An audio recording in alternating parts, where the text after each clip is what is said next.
razor wire and stacked shipping containers have turned the Rio Grande in Eagle Pass into a fortress, a show of force meant to keep migrants out and to show Texas is in charge. But now, one Texas lawmaker is asking, has it gone too far? And from the border to the courtroom, what happens when immigration enforcement, national security, and constitutional law collide? As the National Guard deploys on U.S. soil, many are asking, are we protecting our borders or redefining the role of the military at home? And Texas is at the center of it all: power, policy, and the fight over who controls America's southern line. I'm Yami Virgin with Sinclair Broadcasting, and this is another edition of Immigration Crisis, the fight for the southern border. Our guest this week is Professor Jeffrey Korn from Texas Tech. I'm a retired U.S. Army Lieutenant Colonel. I spent 17 years as a military lawyer, 6 years as a military intelligence officer before that. How exactly does the National Guard, does the military decide where to be deployed to, especially with the protests going on tomorrow? Right now, they're saying they're going to be deployed in Austin. They haven't said San Antonio. How do they decide? Well, normally that's coordinated with the governor's office and the director of public safety or local law enforcement agencies that need assistance. If it's a preventive deployment, in other words, pre-positioning forces in case something gets out of hand, then that would be coordinated through the governor's office, through the advocate general, who is the commanding general of the Texas National Guard. One thing's for sure, it's not a military officer doing this on their own. This is all going to be coordinated as part of a joint law enforcement, crowd control, or public safety plan that would be prepared ahead of time. And then what would happen is the advocate general, who's the commander of the Texas Guard, would go to his operational officers and logistics officers, and they would then come up with what military people call the scheme of maneuver to implement the course of action to make sure that you had the right forces at the right place at the right time. So, talking about the right places, iconic places in Austin, in San Antonio, last time they were at the Alamo. Why are those picked? I know why, but if you could expand on it. Well, that's an intelligence function. That's trying to predict where flashpoints will most likely where there's a highest risk of a flashpoint. I mean, ideally, if you're going to deploy National Guard forces, they're going to be bored because you're going to have peaceful protest or demonstrations, which is a right protected under the First Amendment, the freedom of assembly, the freedom to petition government with your grievances. There's no right to engage in criminal activity. There's no right to attack government agents. There's no right to vandalize or deface public or private property. So hopefully these are just preventive measures to be at the right place at the right time in the event there's a problem. And there has to be some prediction going on of where that's most likely to occur. And that's probably where you would pre-position forces and also have a capability to move them rapidly to other areas if need be. How is this any different than what they normally do? Because we're talking about staging in country, not in a war zone. Well, this is a key mission of the National Guard. The National Guard is different than those soldiers at Fort Hood or out in El Paso at Fort Bliss or in Joint Base San Antonio, the active duty forces. Those forces don't have a significant public safety mission domestically. They can be called upon in an emergency by the president invoking certain statutory authorities.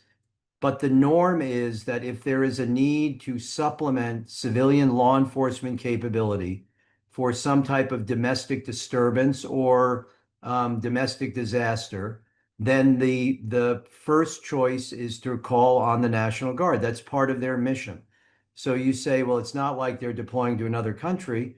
they also have that mission. They're different than active duty forces. They train for a domestic mission, and many of them enlist in the National Guard because they feel a pride in being able to support the governor and the state to protect the health, safety, and welfare of the citizens of the state of Texas, or when called upon to help other governors in other states to do that.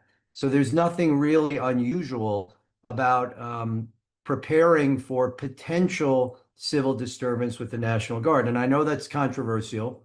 But you you'd rather be prepared and not need to use the capability than unprepared and need to use it. Think of January 6th, right? We would have been much better off if the Guard had been pre-positioned and prepared to respond to that than having to respond after the fact. So I think citizens who are involved in lawful, peaceful demonstrations ought to acknowledge that there is a logical reason why you might see some forces in a staging area, and don't assume that it's calculated to be provocative. Let me ask you, and now I'm going to continue with the stuff from my podcast. So, Cliff, you're done. Let me ask you what we're seeing right now happening with the National Guard going to Chicago, going to Oregon, to Portland to support the mission of the Department of Homeland Security. Yeah. Talk to me about that, because I mean, Yeah. we've seen the reaction people are having to this. Yeah. So this is this is unprecedented. It's not unprecedented that National Guard units from one state will go to another state to help out, right? But that historically has been at the request of the other state. So, for example, if there's a tornado that rips through Oklahoma and you need National Guard forces to support a curfew, the governor of Oklahoma might go to the governor of Texas and say, we could really use help. And there are all sorts of pre-existing agreements for mutual support. What's unprecedented is that the president has taken control of the National Guard under a statute that allows the president to call the Guard into federal service when there's a rebellion against the United States, or there is a threat to the ability of the United States to execute the law. So the president has said that he thinks we're at that point. So he calls the National Guard into service. And instead of getting into a dispute with the governor of Illinois, who will say, I don't want you to take my National Guard, and face that legal challenge, he goes to a willing governor who says, I'm willing to let you use our National Guard for this mission.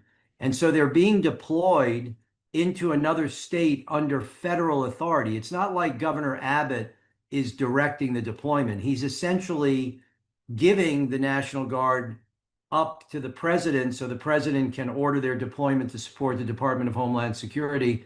And because it's unprecedented, it's presenting real challenges for the courts that are responding to the governors of the unwilling states challenging the invocation. And what they're really challenging is the credibility of the president's assertion that the situation in those cities is of such dire levels that it's overwhelmed law enforcement capability and necessitates use of military capability. It's a very complicated issue, but it's something we've never seen before. And I'll give the administration credit. They're definitely creative in figuring out ways how to get a legal theory to get these forces from another state into Illinois, into Oregon. But there is, I think if what's good for the goose has to be good for the gander. So I think people in Texas ought to imagine 5 years from now, when maybe there's a different president in the White House who wants to do something in Texas with the National Guard that the governor doesn't want to do. And so he goes to the state of New York or the state of California, and they say, you can send our National Guard to Texas. And suddenly we have, against the will of the governor and the legislature, National Guard forces being deployed. I think there would be outrage in Austin over this, and I think it would be perceived as a breach of Texas sovereignty. And that's what these governors in these other states are essentially arguing. It's very complicated. But I do want to emphasize one point. Directing your anger or your discontent with this at the members of the National Guard who are doing their duty and obeying their orders, they don't pick their missions, to me is really scurrilous. direct your opposition to the government authorities that are making these decisions, but don't make them the target of your anger because they're not the ones who are choosing to deploy on these missions. How difficult is it right now, do you think, for some, especially when you're moving the National Guard? And now we're hearing that they're moving Portland or Oregon National Guard down here to help with the border, and we're sending people up there to help with crime. I mean, it just doesn't make any sense. Well, the decisions to send the decision to send Texas Guard to Illinois and California Guard to Oregon makes a lot of sense when you recognize that the president was blocked in federalizing the National Guard of those states by judicial decisions.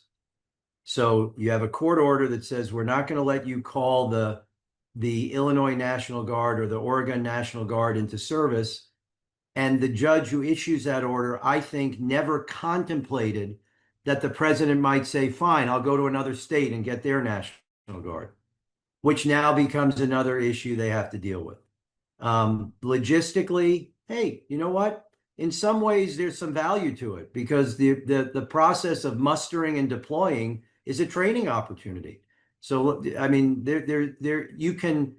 you can look at this in a number of different ways. The military and the National Guard can do the missions they're given. They'll be able to do it. They'll figure it out.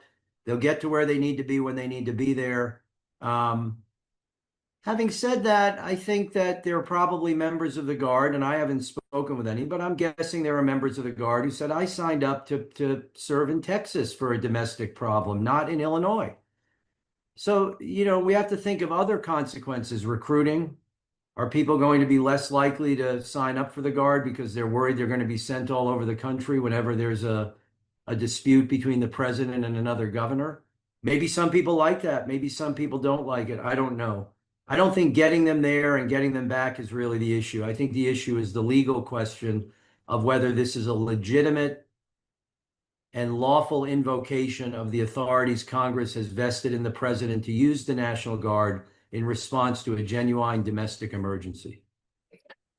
My last question to you would be, I mean, we have politics, we have sentiments, we all have our own feelings. We're the media. We're not supposed to have any feelings unless you're a commentator that makes $1 million a year.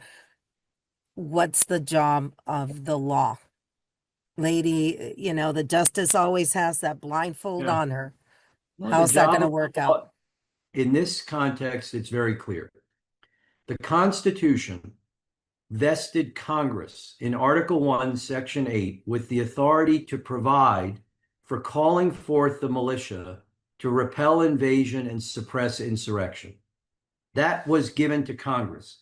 Congress has exercised that authority by enacting federal laws that delegate to the president the authority to call the National Guard into federal service in response to an invasion or a rebellion or a disorder that disables the ability to enforce federal law.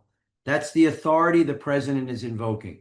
The job of the courts is to look at the invocation, look at the objective facts, and make an assessment of whether the president is acting consistent with the statutory authority or whether he's abusing the statutory authority by creating a pretext that doesn't exist. And the cases that he's lost so far have been based on judges saying, you have not persuaded me that the factual situation on the ground satisfies the emergency requirements that Congress contemplated when it gave you this authority.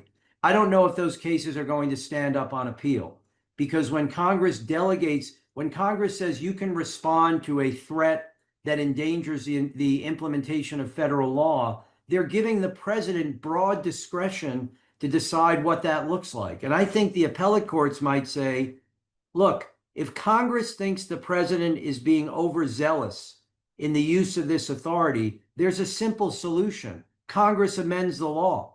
Congress puts more checks into the law itself. So this is really, all of the media has been focused on what the president is doing and what governors are doing, and we're all ignoring the real core issue here. are we really comfortable with the extent of the authority Congress has delegated to the president in this area? Or should Congress be more involved in deciding if, where, and when National Guard forces should be put in federal service to police the streets of the United States? What's keeping you up? Oh, what's keeping me up?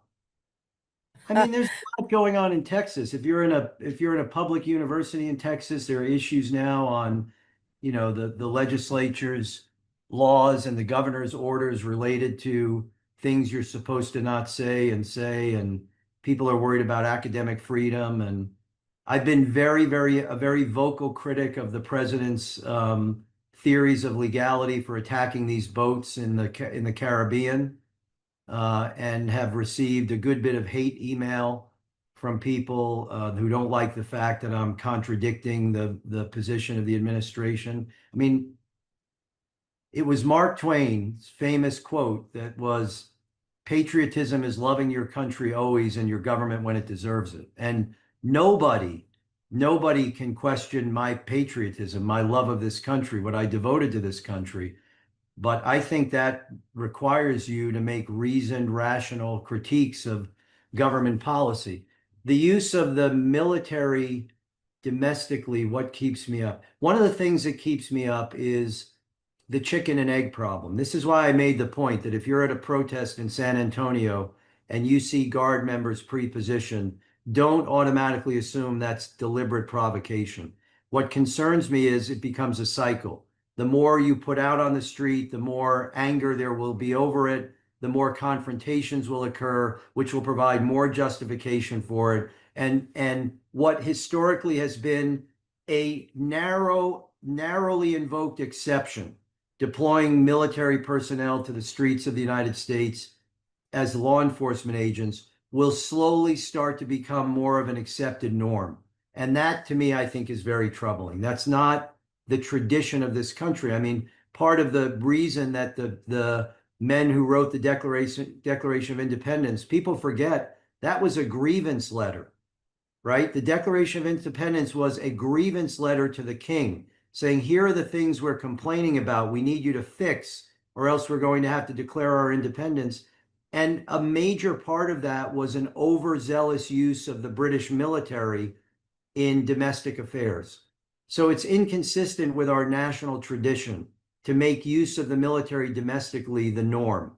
We should see it as an exception. If that means you have to give civilian law enforcement more capability, more resources, fine. That's a legitimate debate to engage in. And that worries me a little bit, that as I've said a couple of times, you start to get the sense that the military has become one of the administration's favorite tools in the toolbox. And when your favorite tool is a hammer, guess what? Every problem starts looking like a nail. Well, I want to thank you. Thank you so much for doing this. And I know you talked real quick about the operations that they're doing right now in the Caribbean. Can I ask you before we end the conversation, the intelligence that's needed to determine that a boat that's out in the Caribbean, it's not fishermen, it's No, it's not it's beyond migrants. it's beyond that. It's the predicate issue, the initial question is it legitimate for the United States to say that the activities of a drug syndicate are an armed attack on the nation? And the government's theory, the administration's theory has been to analogize Tren de la Agua as to Al Qaeda because of the harm caused by drugs being smuggled into the United States. Now, I am not in any way underestimating that harm. I think they're a terrible group. I'm glad they've been designated a foreign terrorist organization. But to equate the harmful effects of narcotics being brought into the country by a group that's not trying to kill Americans, that'd be stupid. You want them to buy your product, right? To Al Qaeda that had the intent of killing and destroying Americans, to me is an invalid analogy. I don't think we're in common sense terms. I don't think it's legitimate to say we're at war with a drug cartel. We should be using law enforcement capabilities. We should never be even asking, are the members of that boat enemy belligerents or fishermen? We should be saying they're drug couriers. Let's interdict the boat, seize the narcotics, arrest the occupants, and bring them to justice. What we've been doing in the Caribbean for 30 years. If you want to read my thoughts on this, you can Google today. I have a post on, it's on a website called War on the Rocks. So just War on the Rocks in my name, and you'll get my analysis of this. Thanks again to Professor Korn. Now an update on Shelby Park and Eagle Pass, once the epicenter of the immigration crisis during the Biden administration. For years, miles of razor wire and shipping containers have lined the Rio Grande in Eagle Pass, part of Texas' hard push to secure the border. Now, a South Texas lawmaker says it's time to start taking some of it down. State Representative Eddie Morales Jr. sent a letter to Governor Greg Abbott asking the state to remove what he calls remnants of Operation Lone Star. In that letter, Morales says that while those barriers may have once been necessary, they've now become, quote, outdated and unnecessary. It all started when the city of Eagle Pass and Texas Department of Transportation engineers tried to inspect the international bridges in that city, but couldn't get to the pillars because of the razor wire and thick brush. The Eagle Pass Fire Department had to take them all by boat just to get the job done. That moment, Morales said, highlighted a bigger issue that it's time to restore a sense of normalcy for the people who live along the border. He's also calling on the governor to reopen the river access points and bring Eagle Pass and Shelby Park back to their community. Morales reminds the governor he actually supported Operation Lone Star when it began, when migrant crossings were surging, but says things are different now. Crossings have dropped, and state resources are increasingly being used to support federal agents rather than build new barriers. Our colleague Jordan Elder reached out to the governor's office. They made it clear they are not backing away from their border strategy. Their statement reads, quote, Texas deployed every tool and strategy available to stop illegal immigration under former President Biden. Thanks to these strategies and President Trump's decisive leadership to close the border, illegal crossings are at a record low. Texas will not relent in its mission to secure the border and protect Texans and Americans, end quote. That's all for this week's segment of Immigration Crisis, the Fight for the Southern Border. I'm Yami Virgin in San Antonio, Texas, for Sinclair Broadcasting, where we continue to be the eyes and ears of the southern border. Until next time.